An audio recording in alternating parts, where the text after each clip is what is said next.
Almost on daily basis, there are stories and videos of police brutality. Sometimes the victims of these attacks die. Not much is done to end this. Some people even say it feels the Nigerian police is out of control. These are the people who are meant to be defending and protecting the Nigerian people. However, many Nigerians are quite apprehensive of the police because of these.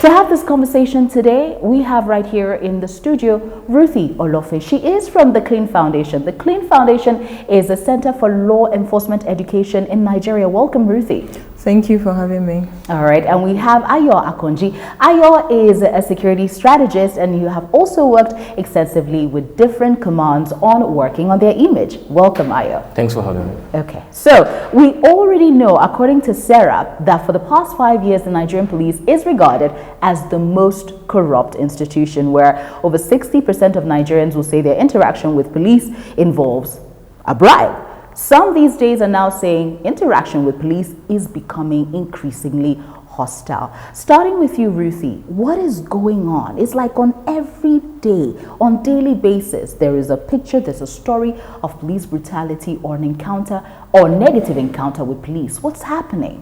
It's quite alarming that these days the reports that we get beyond extrajudicial killings, cases of bribery, corruption and all that. I mean, if you follow global trends of policing index, last year or 2 years before, there was a report that came that ranks the Nigerian police force very, very low, on some indices.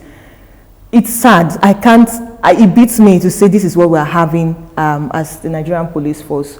What is the problem? We can't seem to place our fingers because, again, the Nigerian police force enjoys enormous training, both by national partners like CSOs like us and international development partners, bringing money for capacity building. Like the Clean Foundation, in 20 years of our existence, we have been working actively with the Nigerian police force, looking at building their capacity from the supply side, such that you have the right skill set to be able to do your work as a policeman.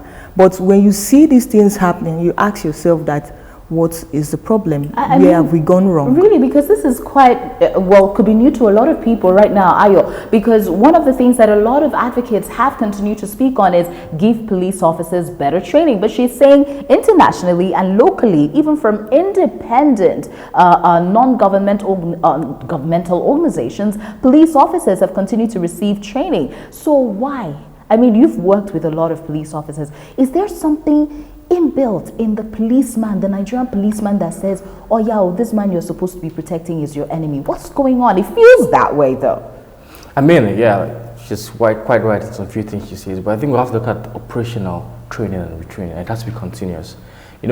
Crime evolves. What happens previous years, not what's happening right now. So there has to be an evolution of how they operate to their modus operandi in dealing with supposed criminals, since they are empowered by the state to take care of people. But I think aside that, they need a holistic training of police officers.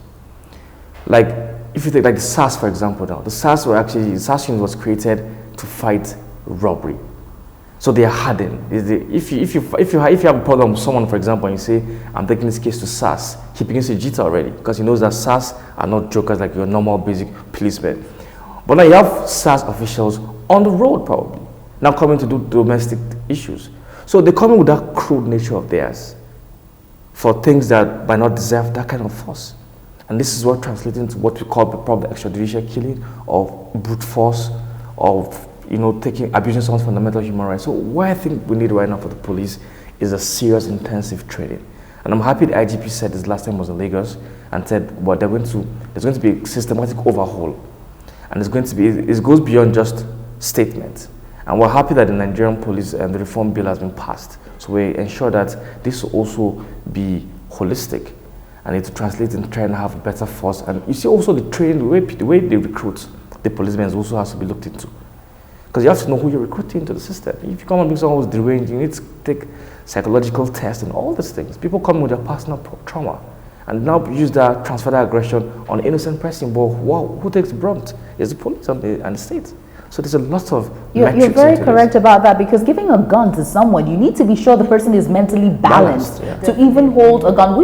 They say there's an element of madness in all of us. So you can imagine empowering that level of madness, and it could be a problem. But like you just said, the new IGP, he seems very into changing the police image, and of course you know this because you have worked extensively with them. But he isn't the first to come with this rhetoric. I'm sorry I have to use the word rhetoric. Yeah. I mean, this is a political season for all intents and purposes, even though the elections have come and gone. And it's good for his image, it's good for everything that surrounds him to continue to talk the hard talk. But he's doing the hard work that's the problem. So what's the guarantee that this police IGP is going to follow through 6 months, 1 year afterwards? I mean, there's a guarantee. We have some few precedents, and I'll use the examples of the crisis we had in Zamfara and Kaduna.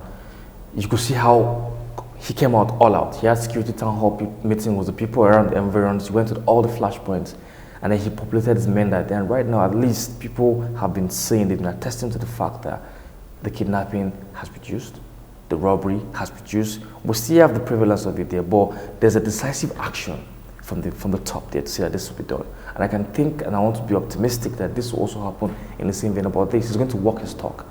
He's a man of little words, but he's very actionable.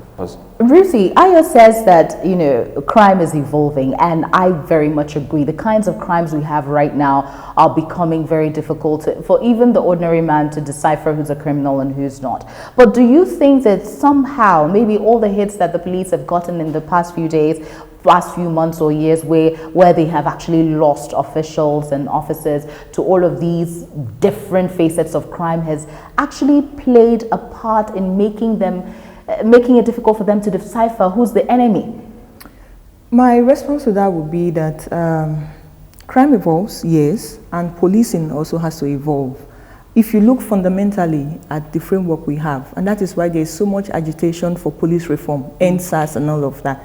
And again, beyond the SARS issue, there are other aspects of the Nigerian police that we need to look at. Example? It's a system it's an institution that people largely will say, okay, they claim police is your friend, but there's a lot of corruption. You say bail is free, but I still get to pay some kickbacks when I want to secure the bail for somebody. The Nigerian police force has to come to this point that they need to change the modus operandi, a holistic, a systemic overhaul of the whole system.